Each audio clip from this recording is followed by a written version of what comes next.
오늘 3.1절 107주년 되는 3월 1일 첫날 첫 주일입니다. 제가 우리 총회 고신뉴스가 있습니다. 그 고신뉴스 가운데 이 글을 올리신 분이 우리나라의 대표적인 역사신학자인 이상규 교수님입니다. 제가 참 좋아하는 교수님인데 은퇴하시고 백석대학교의 석좌 교수로 지금 이 기독교 역사신학을 가르치고 계십니다. 이분이 주기철 목사님과 그 시대에 대해서 글을 올렸습니다. 신문에, 그 다음에 또 우리 고신뉴스에 올렸습니다.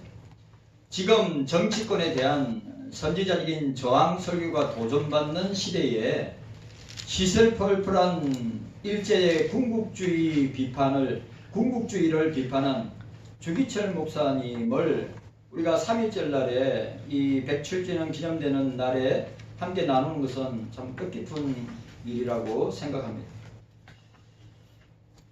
이상규 교수님이 다시 생각해보는 주기철 목사와 그의 시대라고 합니다. 그 시대가 우리하고 비슷한 시대라고 저는 생각합니다. 주기철 목사는 1897년에 태어나서 1944년 평양 감옥에서 돌아가셨습니다. 그래 저는 신학교 때 막내 아들인 우리 주기철 목사님의 막내 아들인 주강조 장로님 간증을 우리 신학교에서 몇 번 들었습니다. 그 간증 아버지 주기철 목사님, 자기 아버지 주기철 목사님에 대한 간증을 들으면서 참 우리는 순교를 각오해야 되는구나. 우리는 순교의 피에 한국교회가 세워졌구나. 대한민국은 주님이 그렇게 특별하게 생각하시는구나. 근데 주광주 장로님 내가 간증할 때마다 참 눈물 나는 장면이 뭐냐면 우리 주기철 목사님이 감옥에서 여러분들이 생각하지 못한 여러분들 만약에 그런 고문 당하면 당장 예수 부인하고 신사 앞에 아니면 일본 우상 앞에 절하고 감옥을 뛰쳐나왔을 겁니다. 상상하지 못하는 고문을 감옥에서 견디다가 순교하였습니다. 그 사모님이 오정모 사모님이 얼마나 지독한 분이냐면 당신은 한국 교회를 위해서 보통 여자 같으면 보통 아내 같으면 당신 힘들지요 어렵지요 그래 빨리 나왔으면 좋겠어요 몸도 안 좋으신데 근데 오정모 사모님은 당신은 한국 교회를 위해서 평양 감옥에서 순교하셔야 됩니다. 그게 마지막 면회 때에 주기철 목사님한테 하신 말씀입니다. 그리고 그때 막내 아들 주광주 장로님이 딱 자기가 볼 때 아버지가 이 땅에서는 아버지가 되게 어린 나이였습니다. 초등학교 저학년이죠. 아주 초등학교 저학년 때 자기가 가만히 생각해 보니까 아버지를 마지막 볼 수 있는 시간인가 보다 생각하고 문틈에 열려 있는 그 틈 사이로 아버지한테 넙죽 큰절을 하고 그렇게 문이 닫혀지는 것이 자기 이 땅에서 아버지를 마지막으로 본 것이라고 간증합니다. 그리고 자기 소원이 뭐냐? 자기 소원이 아버지한테 따뜻한 숙녀 한 그릇. 제가 참 그래 물어봤어요. 오정모 사모님이 목사님 감옥에서 순교하셔야 되는데 지금 소원이 있다면 무엇입니까? 라고 이야기하니까 여보 나 따뜻한 숙녀 한 그릇 먹었으면 좋겠다. 참 눈물 나는 간증입니다. 그래 주광주 장로님이 나는 천국 갔을 때 우리 아버지에게 따뜻한 숙녀 한 그릇 대접하는 것이 내 소원이다. 주광주 장로님 천국 가셨습니다. 주기철 목사님은 그런 분이셨습니다. 주기철 목사는 한국교회를 대표하는 순교자이자 한국교회가 자랑하는 순교자이다. 그는 일제의 군국주의에 맞서 종교의 자유를 위해 싸웠다. 여러분 잘 들으세요. 종교의 자유란 신앙의 자유와 종교 행위의 자유를 의미하는데 주기철 목사는 이 자유를 지키기 위해서 고투했다.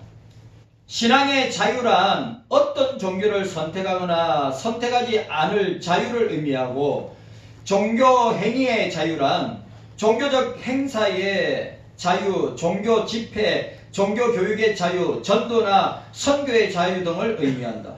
그런데 오늘 보세요. 한국 교회에서 이런 자유가 우리에게 주어지고 있습니까? 전도 나가면 경찰이 나옵니다. 예? 교회 폐쇄법, 교회 해산법 벌써 국회에 올라가 있습니다. 그리고 우리 교회는 고유번호증이 있습니다. 제가 우리 교회 고유번호증을 갖고 있습니다. 대표로 제가 되어 있습니다. 근데 그 고유번호증을 취소하면 우리 교회는 여기서 예배 못 드립니다. 모일 수가 없습니다. 우리는 그런 어려운 상황인데, 주기철 목사님이 활동하고 주기철 목사님이 사역하셨던 그때의 모습과 별반 다르지 않다고 하는 것을 우리가 보게 됩니다. 특히 설교는 종교 행위의 자유에 속하는데, 일제는 이 자유를 박탈하고자 했다. 그때마다 주기철 목사는 설교는 내가 할 일이고 체포는 당신이 할 일이다. 국가 권력의 한계를 분명히 했다. 주기철 목사는 1934년에 설교 제목이 사의 준비. 참 여러분 의미심장한 이 사가 죽을 사자입니다. 죽음을 준비하는 사의 준비란 설교 이후에 마지막 10년간 가장 고통스러운 시간을 보냈다. 부인 안갑수 사모와 사모님 사별하고 만난 것이 오정모 사모입니다. 사별하고도 아픔이 있었고, 일경에 거듭된 탄압과 해유, 4차례의 투옥과 고문, 협박도 참기 어려웠지만, 이보다 더 큰 아픔은 동료 목사들의 비난과 정죄였다. 그러니까 주기철 목사님은 자기가 이 감옥에서 온갖 고문을 당하면서 견디고 이기고 감당할 수 있었는데, 뭐 때문에 그의 마음이 무너지냐? 주변에 있는 목사들이 그를 비난하고 정죄했기 때문입니다. 니만 잘났냐? 니만 일제 제국주의 앞에 싸우고 있냐? 니만 신사참배 반대하냐? 신사참배 반대한 목사들은 다 평양 감옥에 있었고, 신사참배 찬성한 사람은 온갖 부귀영화를. 그래, 그 사람들이 1946년 여러분 아시다시피 남부총회 때 그런 말을 했죠. 우리는 신사참배한 것이 교회를 지키고 교인들을 지키기 위해서 한 것이다. 얼마나 뻔뻔합니까?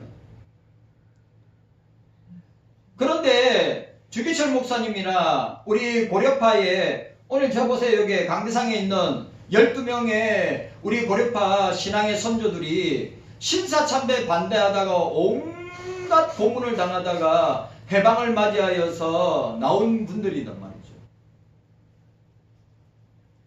그런데 뭐요?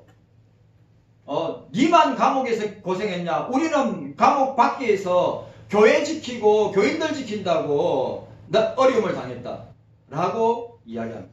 그런 동료 목사들의 비난과 정죄였습니다. 일본 조합교회 도미타 미루츠가 평양으로 와 며칠 전 추록한 주기철 목사와 면담하며 신사참배를 설득할 때, 그에 반대하여 신앙행위 자유를 요구하는 끊임없는 발언들을 제지하며 꾸짖는 이가 다름 아닌 평양신학교 17회 졸업생 이성길 목사였다. 주기철 목사에게 설교를 자제할 것을 요구하고, 당신 때문에 교회와 노회가 시끄럽다고 책망하는 이는 평양 연화동 교회의 최지아 목사였다. 그는 일본 형사보다 앞서 주 목사에게 교회 사면을 요구했다. 일경에 압력이 있었지만 주기철 목사를 파면하고 산정현 교회를 무력화하는 것은 다름 아닌 최지아 목사와 평양 노예였다.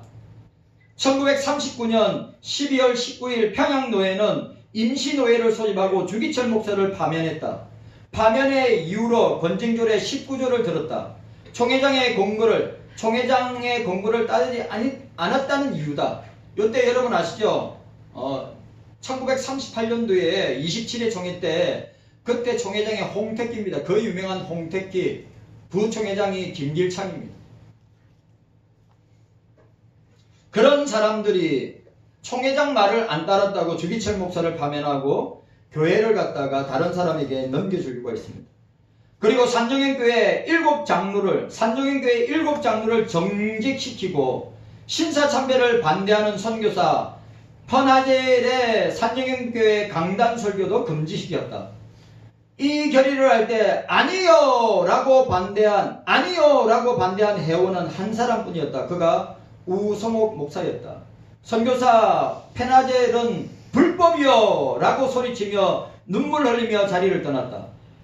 다급해진 평양노회는 정기노회를 기다리지 못하고 임시노회를 소집하여 주기철 목사를 정죄한 것이다.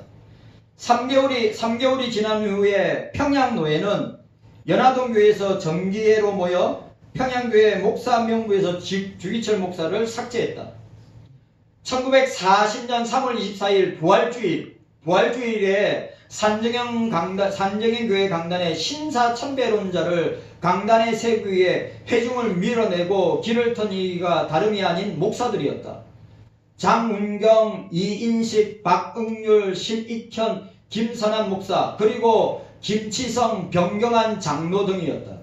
이들이 이른바 산정현교회 전권위원들이었다. 이들은 일본 경찰의 호의를 받았지만 산정현교회 성도들의 저항에 부딪히자 그 날짜 1940년 3월 24일로 산정현교회도 강제 폐쇄했다. 여러분 보세요. 신사참배 반대하는 교회는 교회 폐쇄법을 통하여서 교회를 폐쇄했단 말이죠.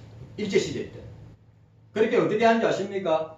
교회 문이 나무 문짝으로 되어 있으면 X자로 나무 강목을 가지고 X자로 해서 못을 박아서 교인들이 들어가지 못하게 하고 그 교인들은 흩어지게 됩니다. 흩어져서 어디에서 예배드렸느냐? 가정에서 숨을 죽이면서 예배를 드리게 된 것을 우리는 보게 됩니다. 자, 또 중요한 거. 예배당 폐쇄 2주 후에 주기철 목사의 노모를 포함한 가족을 교회 안에 있는 사택에서 강제로 쫓아냈다. 그 일을 한 이들이 노회 정권위원이라는 이름의 동료 목사들이었다. 주동 인물은 평양 창동교회 이인식 목사였다. 사택에서 추방된 주기철 목사 유족들은 해방되기까지 5년간 13번의 이사를 했다. 거처를 찾아 유랑하며 평양거리를 배회한 것이다. 주기철 목사에게 있어서 가장 고통스러운 일은 일경의 탄압이나 일제의 제국주의, 군국주의, 민족주의 고문이 아니었다. 동료 목사들의 정죄였다. 그 주종자들의 사조직인 평양 기독교 침묵회였다. 이들에게도 논리가 있었다. 교회와 노예의 평화를 위해서. 맞죠? 제가 이야기했죠? 우리는 교회 지키기 위해서, 성도들 지키기 위해서 신사참배했다. 오늘 이 사람도 이런 논리를 봅니다. 교회와 노예의 평화를 위해서 였다고 말하고 있습니다. 그들은 신교의 자유가 침해당하더라도 침묵하는 것이 진정한 평화라고 믿었다. 아니 종교가 탄압을 받고 교회가 탄압을 받았는데 그 당시에 교회와 목사들은 침묵했다 이 말입니다. 이보다 앞서 장로교 총회, 예수교 장로회 총회 1938년 9월 10일입니다. 9월 10일 날 1938년 9월 10일 서문박 교회입니다. 평양에 있는 서문박 교회에서 신사참배를 종교의식이 아니라 국가의식이라고 하고 신사참배를 가결한 것도 권력 앞에 굴종했던 목사들의 합작품이었다. 평양, 평서, 안주, 세 노회는 각본을 짰다. 평양노회장 박응률 목사는 신사참배는 정부가 규정한 국민의례라며 긴급 제안하고 평소노회장 박임현 목사는 동의하고 안주노회 길인섭 목사는 제청했다. 박응률은 평양신학교 24회, 박임현은 27회, 길인섭은 30회 평양신학교 출신이다. 신사참배를 가결할 당시 총회장 홍택기는 평양신학교 실파래였고 주기철 목사와 동기였다. 한 사람은 피 흘리며 신사참배를 거부하고 신앙의 자유를 위해 싸울 때 또 한 사람은 홍택기 목사는 일경의 호의를 받아서 신사참배는 우상숭배가 아니고 가부를 묻어야 되는데 부도 안 묻고, 여러분 아시죠? 총회장이 우리 신사참배는 종교의식이 아니라 국가의식입니다. 그러니까 가부를 물어야 되는데 가는 물어놓고 부는 안 물었단 말이죠. 묻지 않고 신사참배를 가결한 것이다. 주기철 목사는 1944년 4월 21일 금요일 늦은 밤에 하나님의 부르심을 받았다. 유명한 일화가 있습니다, 여러분. 뭐가 있냐면 주기철 목사님 어머니가 주기철 목사님이 옥중에서 순교할 때 꿈을 꿨는데 어떤 꿈을 꿨냐면 감자를 캐는데 어머니가 밭에서 감자를 캐는데 이루 셀 수 없는 수많은 감자들이 딸려오더래요. 어머니가 그때 알았죠. 아, 우리 주 목사가 주님의 부름을 받았구나. 우리 주 목사가 주님의 부름을 받았구나. 그렇게 간증했습니다. 만 47세였습니다. 그리고 사모님 오종모 사모님도 1947년 1월 27일 병환으로 하나님의 부르심을 받았습니다. 그때가 45세였습니다. 그러니까 주기철 목사님 47세 때 주님의 부름을 받고 오종모 사모님은 45세 때 주님의 부름을 받았습니다. 주기철 목사의 장남 주영기는 전도사로 대동군 긴제교회에서 목회하던 중 1950년 공산당에 의해서 죽임을 당했다. 동료 목사들의 배신, 평양노회원의 변절, 부당한 결의, 교회 지도자들의 비겁한 태도를 뒤로하고 주기철 목사는 순교자의 길을 걸었다. 어두운 역사의 흔적이다. 일경이 할 수 없는 일을 대신하며 주기철 목사 제거에 앞장섰던 이들은 일본 제국주의의 권력자들로부터 유무원의 칭찬을 받았고 온갖 부귀의 영화를 누렸다. 저는 이 이상규 교수님의 이 기중한 이 글을 보면서 생각한 게 있습니다. 첫 번째로 예수님의 십자가에 못 박은 자들이다. 두 번째, 주기철 목사를 정죄하고 제명하고 축출한 자들이다. 그리고 지금의 세계교회 손윤보 목사를 정죄하고 징계를 청원하는 자칭 고사모가 있습니다. 우리 노회에, 우리 총회에 고사모, 고신을 사모하는 목사들과 장로 모임입니다. 그 사람들이 생각났습니다. 여러분들 기억하시고 우리 대한민국을 위해서, 우리 한국교회를 위해서, 또 우리 교회를 위해서 기도해야 합니다.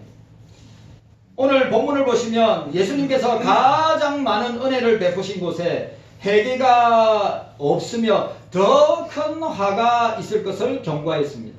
세례요한은 이렇게 외쳤습니다. 회개하라. 마태복음 3장 2절에 예수님께서 첫 사역을 시작하실 때 회개하라. 마태복음 4장 17절에 사도들도 이렇게 선포합니다. 회개하여 제사함을 받으라. 삼일째 하나님으로부터 떠난 마음과 생활을 청산하고 하나님께로, 주님께로 돌아오라는 것입니다. 예수님은 회개하여 구원의 길로 돌아오라고 선포하고 있는 것입니다. 여러분, 오늘 제목을 보십시오. 화가 있을진저 한국교회여 회개하라. 화가 있을진저 경서인들이여 회개하라. 화가 있을진저 대한민국이여 회개하라. 아멘. 화가 있을진저 목사들과 교인들은 회개하라. 아멘. 여러분, 이런 설교를 지금 오늘 3.1절, 오늘 이 3.1절, 아마 3.1절 기념 예배와 설교를 할 건데, 이 3.1절 날 이런 설교를 하는 목사들이 과연 몇 사람이나 될까요? 다 좋은 설교, 다 사람들의 마음을 기쁘게 하고 즐겁게 하고 사람들을 갖다가 복을 받는 설교, 그런 설교 하지 않겠어요? 근데 오늘 우리 경서교회만큼이라도 저와 여러분들만큼이라도 오늘 주님의 이 어미로운, 두렵고 떨리는 이 어미로운 주님의 말씀, 화가 있을진저 회개하라. 아멘. 여러분, 주님이 우리에게 하시는 말씀이, 주님이 여러분들 개인에게 하시는 말씀이, 목사님 회개할 거 없습니다. 저는 주님 앞에서 바르게 살았습니다. 주님 앞에서 깨끗하게 살았습니다. 난 주님 앞에서 죄짓지 않고 살았습니다. 그렇게 말할 사람은 아무도 없습니다. 우리 다 똑같습니다. 목사나 저와 여러분들이. 그러니까 여러분들이 그 사실을 기억해.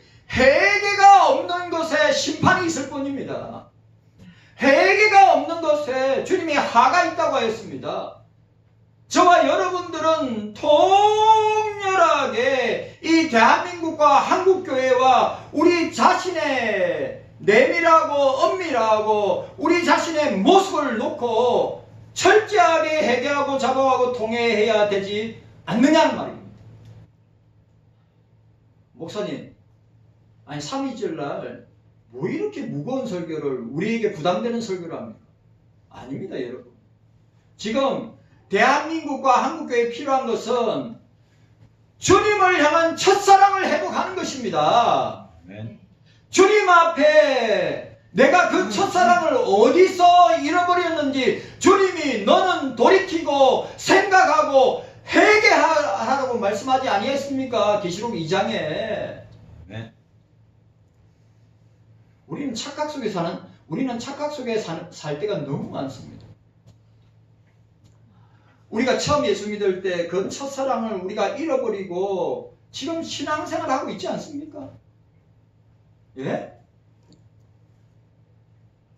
회개는 고사하고 자기의 드러내기를 좋아하는, 회개는 고사하고 자기의 드러내기를 좋아하는 한국교회 목사들, 교인들, 자랑할 것이, 내놓을 것이, 의를 드러낼 것이 하나도 없는데, 그래 지금 한국교회와 목사들과 교인들은 얼마나 타락하고 자기들이 얼마나 타락했는지, 얼마나 주님의 징계와 심판이 임하고 있는지 분별도 못하고 그저 예수 잘 믿으면 복 받습니다. 예수 잘 믿으면 잘 됩니다. 예수 잘 믿으면 가정이고 자녀고 교회고 잘 될 것입니다. 한번 보세요. 여러분 방송에 들어가서 설교 한번 들어보세요. 여러분 한국 강단에서 설교되지 않는 것이 무엇입니까? 회개하라는 말씀입니다. 회개하라고 누가 강단에서 교인들을 향하여서 교인들을 마음을 즐겁게 하고 그 마음을 위로하기 위해서 여러분들 회개하십시오 라고 하는 말씀 선포하는 교회가 있습니까? 여러분들은 죄인입니다. 죄를 회개하십시오. 그렇게 설교하는 목사들이 있습니까? 예? 여러분들은 주님 앞에서 회개하고 돌이키지 아니하면 멸망을 당하고 지옥의 영원한 고통을 당할 것입니다 라고 선포하고 선언한 교회나 기독교 방송을 보셨습니까? 천편일률적으로 예수 믿으면 여러분 잘 됩니다. 예수 믿으면 우리가 축복을 받습니다. 예수 믿으면 우리 잘 나갈 것입니다. 예수 믿으면 우리 자녀들이 뭐든지 형통할 것입니다. 여러분 성경에 그런 내용보다 회개하고 돌이켜서 주님 앞에 회개하고 돌이켜서 주님 앞에 나오라고 선포하는 말씀이 더 많단 말이죠. 구약의 이사야를 보시고 예레미야를 보시고 에스겔을 보십시오. 구약의 참된 선지자를 보십시오. 그 당시 왕들과 종교 지도자들, 정치 지도자들, 백성들을 향해서 얼마나 회개하고 돌이켜서 하나님께로 나아오라고 이사야는 60년을 외쳤고 예레미야는 40년을 외쳤어도 돌아오지 아니한 결과로 결국은 북이스라엘과 남유다가 망하지 아니하였습니까? 우리가 성경을 통해서 교훈을 보지 않습니까? 한국교회가 그래요. 한국교회가 너무너무 안타깝습니다. 여러분 기억하셔야 됩니다. 우리 주님께서 회개하고 돌이켜서 구원을 받으라고 주님께서 특별하게 말씀하셨는데도 회개하지 않고 돌이키지 아니하는 결과는 심판을 자처하게 될 것이다. 오늘 저와 여러분들이 읽은 본문은 예수님께서 많은 기적과 권능을 능력을 베푸셨던 동네들을 책망하시는 내용입니다. 주님이 이렇게 화를 내시는 것을 여러분들이 보셨습니까?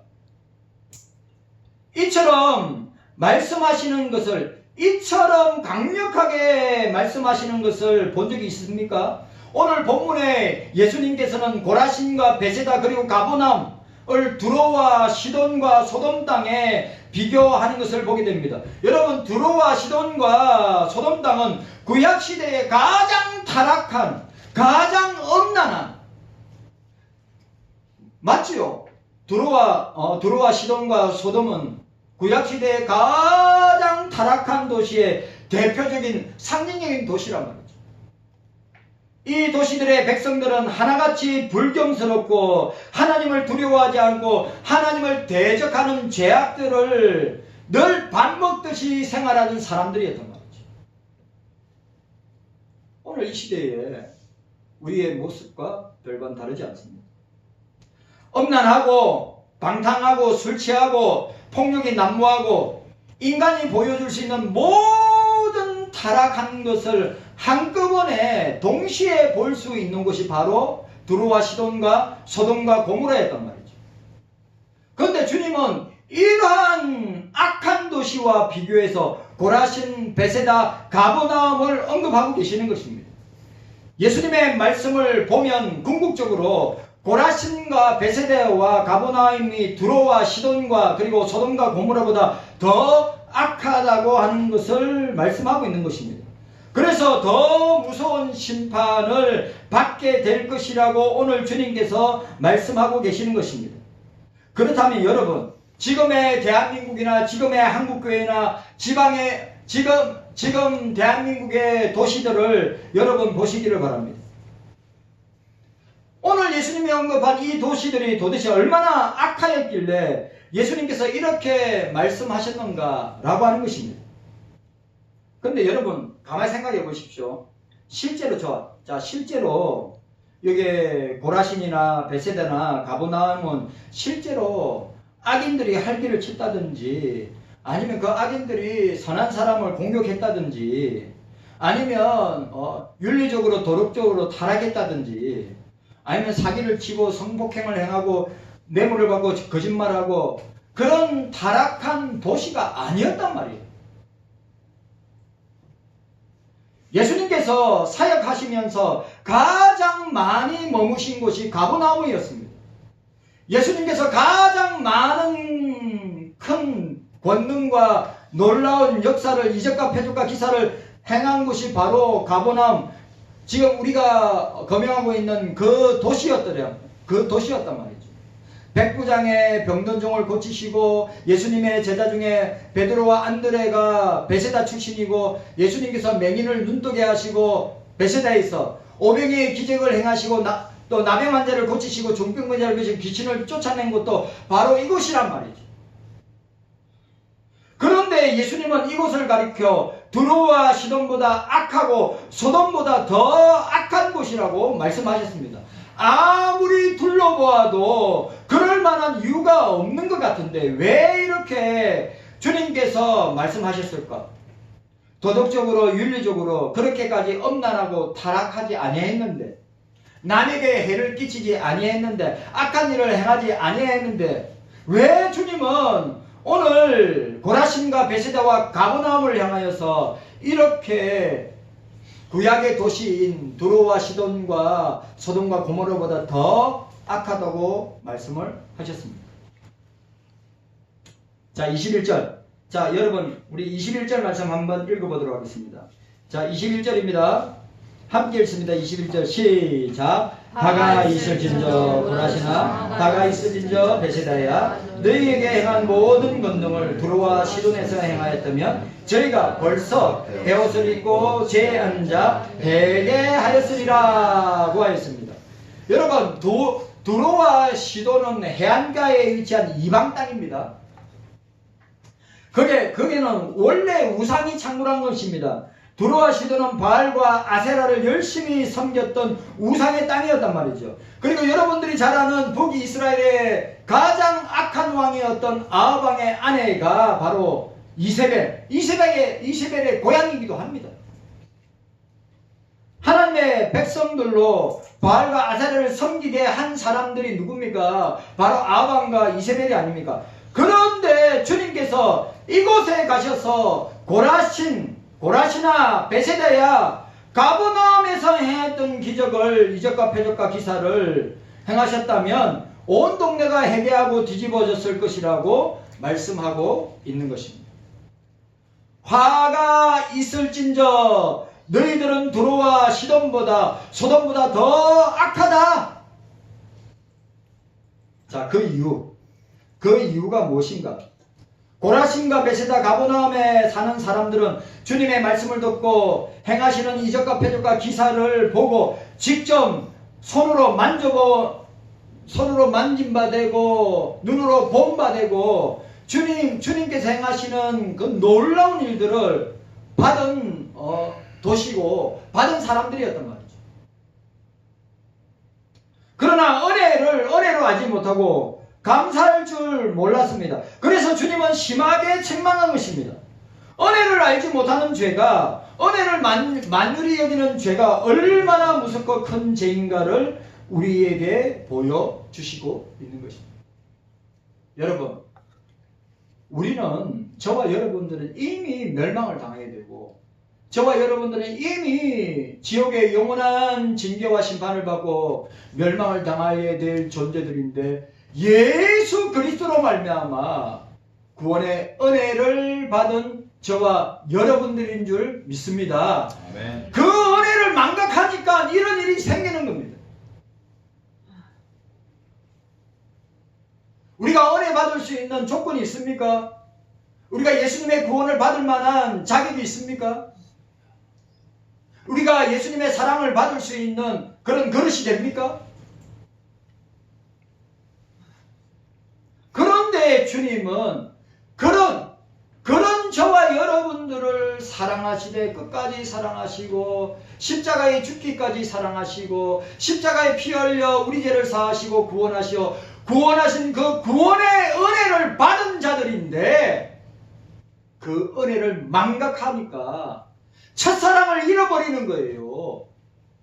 주님의 그 은혜를 잊어버리니까 우리의 신앙과 삶이 고착화되고 정형화되고 화석화되고 형식화되지 않고 있습니까?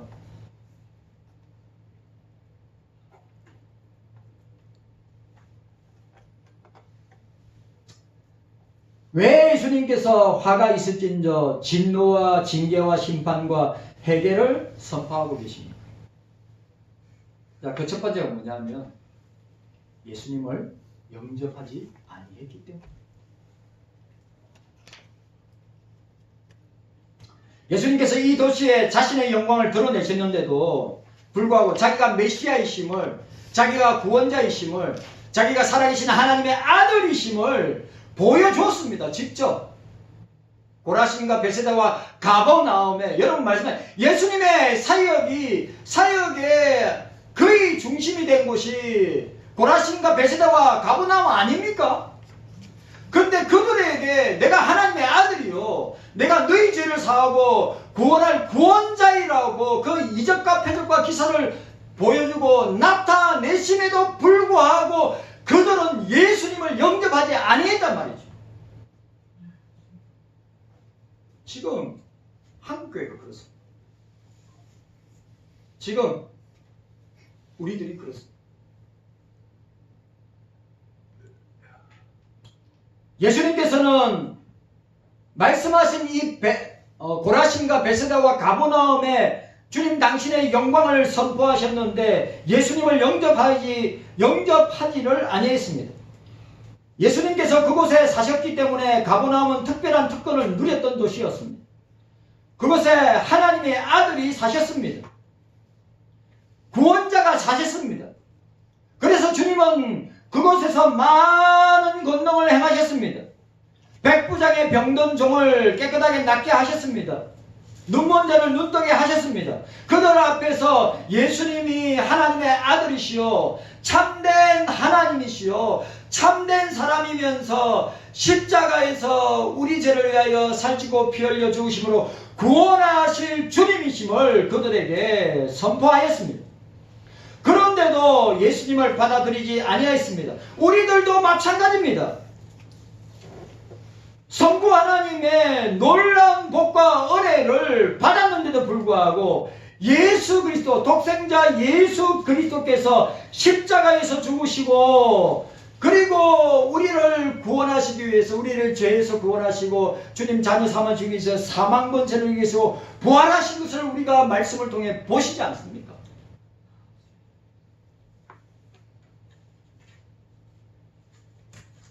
경서교회 성도 여러분, 우리가 이런 놀라운 은혜를 받은 사람인데 그런 은혜를 망각한 도시를 향하여서, 고라신과 베세다와 가버나움을 향하여서, 오늘 한국을, 대한민국과 한국교회를 향하여서, 오늘 저와 여러분들을 향하여서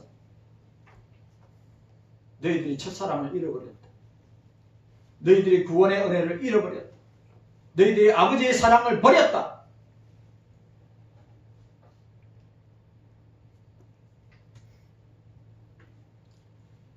여러분, 기적이 뭐라고 생각하십니까? 기적이란 예수 그리스도를 통하여서 내가 죄 용서함 받고 구원받은 것이 기적입니다. 맞아요, 안 맞아요?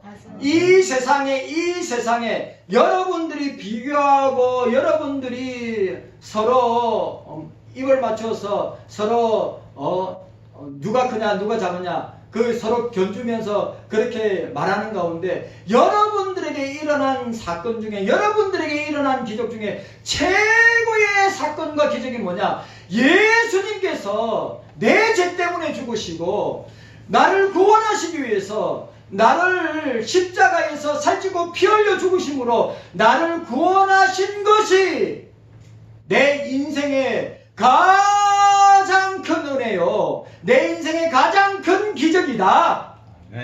이게 기적이에요. 여러분, 병에서 치료받는 거 기적이죠. 우리 자녀가 엄청난 경쟁률을 뚫고 회사에 취직하든지 학교에 들어가는 게 그건 주님의 놀라운 은혜죠.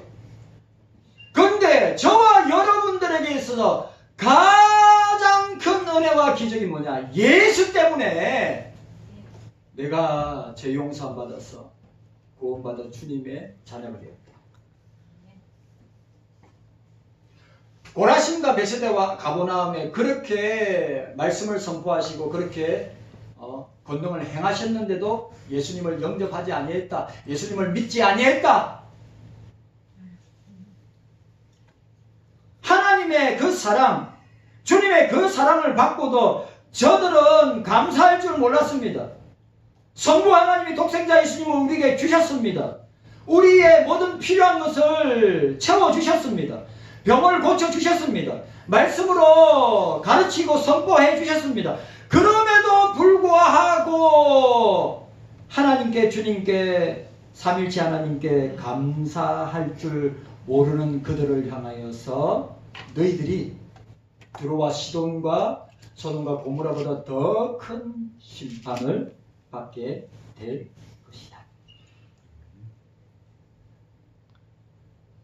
더 악하고 더 무서운 책망을 하고 계시는 거죠. 여러분, 우리 다른 것 자 보세요. 우리 다른 것 다 제껴놓더라도 구원받은 은혜에 감사합시다. 네. 구원받은 은혜에 감사합시다. 네. 나 같은 죄인을, 목사가 나한테 이야기하는 거예요. 저한테. 나 같은 죄인을 구원하신 그 주님의, 주기철 목사님도 그 구원의 놀라운 은혜로 충만한 가운데 내가 어떻게 주님을 배반하고 주님을 부인하고 내가 우상을 숭배하고 내가 신사참배를 하겠느냐? 그런데 오늘 한국교회 목사들과 교인들은 그렇지 않다고 하는 사실 앞에 주님께서 화가 있을진저 회개하라. 여러분, 우리 구원받은 은혜에 감사합시다. 아멘. 구원받은 은혜에 감사합시다. 내가 섬길 수 있는 경소교회에 있어서 감사합시다. 성도들과 함께 교제할 수 있어서 감사합시다. 내가 찬양대로 섬길 수 있어서 감사합시다.